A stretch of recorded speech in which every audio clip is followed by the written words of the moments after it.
Hi everyone, this is Paul Schmutzler, and I'm here today to give you a review of the Sigma line of cinema lenses. I have three of these lenses that I've used recently on a real-world shoot with this Blackmagic URSA Mini Pro 4.6K.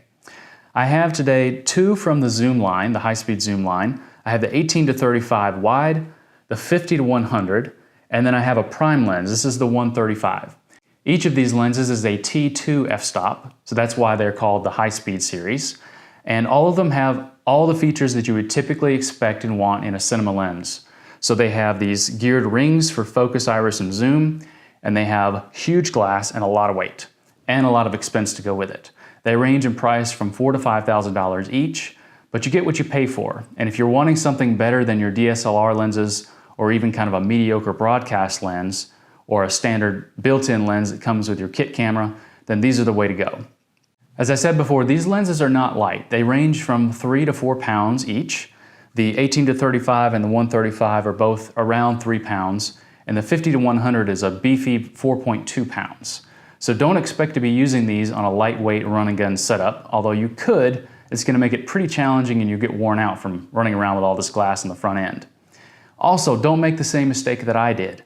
I was going to be shooting with this Blackmagic on a Movi Pro motorized gimbal. I thought for sure I could use this 18 to 35 as my go-to lens when using that setup, because a lot of the stuff I was going to do was moving towards or away from a subject, shooting from a moving vehicle, and lots of stuff where there was a whole bunch of movement, walking through doors and through hallways, down trails. I didn't want to have to be messing with a follow focus, either remote or on camera, because it's virtually impossible to do that with a 1 to 2 person setup like I was doing. So when I got the Movi Pro, I decided let's get this thing balanced. So I put the URSA on there, which I also have the SSD reader on the back, and it makes for a pretty large camera package. It's already very long, and the Movi Pro doesn't have a lot of room front to back. Most people that shoot with Movies are shooting with a small package, like a red camera, which is very compact, and then a short cinema lens, or maybe not even a cinema lens. So I thought, okay, I'll get this Blackmagic on there, and I'll balance it with 18 to 35.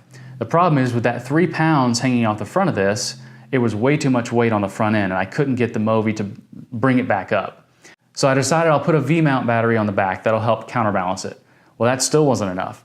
So then I got a Cine milled counterbalance kit, which is basically a big plate that goes on the bottom of the camera, and it has optional weights that you can screw into the back of it that will bring some more weight to the back of it. For one thing, this started to make the kit extremely heavy, and also it still wasn't enough to balance for this lens. So I ended up having to scratch that idea and go with a 17 to 40 Canon L series EF lens, which was fine. It did what I needed it to do. I just hoped that I could shoot the whole thing with these nice cinema lenses. Now, the resulting footage is great. There's really no obvious difference between what I was shooting with the gimbal setup with the 17 to 40 and what I shot with these Sigma lenses. That is in part because I didn't shoot one place or one scene with this lens and the Canon lens. I chose to use either just the Canon lens or just the Sigma lenses together on each individual location. So the resulting footage will blend fine because I'm going from one scene to another, and you're not going to see very similar footage to where skin tones or skies will change slightly in coloration. Because I was shooting with a Blackmagic camera that had a Canon EF mount, I of course chose the Canon EF mount for these lenses, but you do have options available for that.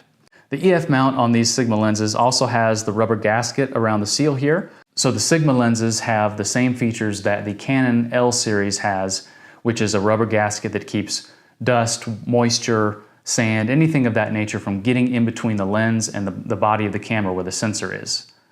One of the issues I've seen others that have reviewed these lenses bring up is the fact that the zoom lenses have a lot of breathing in them. Breathing is what you see when you zoom a lens and you notice a distinct change in the image when you're zooming from one focal length to another. So if I have a subject that's far away and I rack the focus to a close focus point, then the objects in that scene, far away and close, will sort of distort, change shape. They appear to almost move in the scene. And that's just a byproduct of the elements inside the lens actually moving inside the body.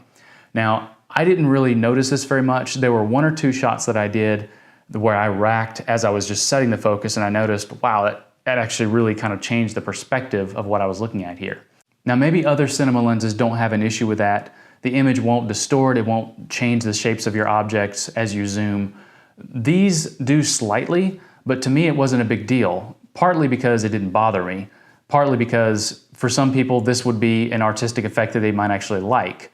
I watched a movie recently where they were using anamorphic lenses, and as they racked the focus, the entire scene actually kind of distorted, and it made for a pretty cool effect because it really drew attention to the fact that the viewer's attention is all the way back here, but now we want to bring it up to the foreground. So it kind of jarred me into thinking, whoa, what's happening? Now they want me to look at something that's close by. So it's really just a personal preference. To me, it's not a sign of a lower quality lens at all. It's just a matter of, do you want that artistic effect or not? And if you don't like that breathing effect, you can certainly stick with the Cinema Prime lenses. They have a full complement of lenses all the way from very wide focal lengths to this 135 prime. Now, I really enjoyed and got a lot of use out of all three of these lenses on my shoot, but to me the star of the show was this 135 prime. And the reason for that is, although it's not a particularly long focal length, because of its super close focusing distance, you can almost use it as a macro lens. It focuses all the way down to about 2 feet 11 inches. So I was able to shoot some super close-ups of somebody's eye and face and got some fantastic footage out of it just by getting very close to my subject. So that's a few of my thoughts on the Sigma Cinema high-speed lens line. I used both from the Zoom series, the 18-35 and the 50-100, and I used the longest from their prime lens line, the 135.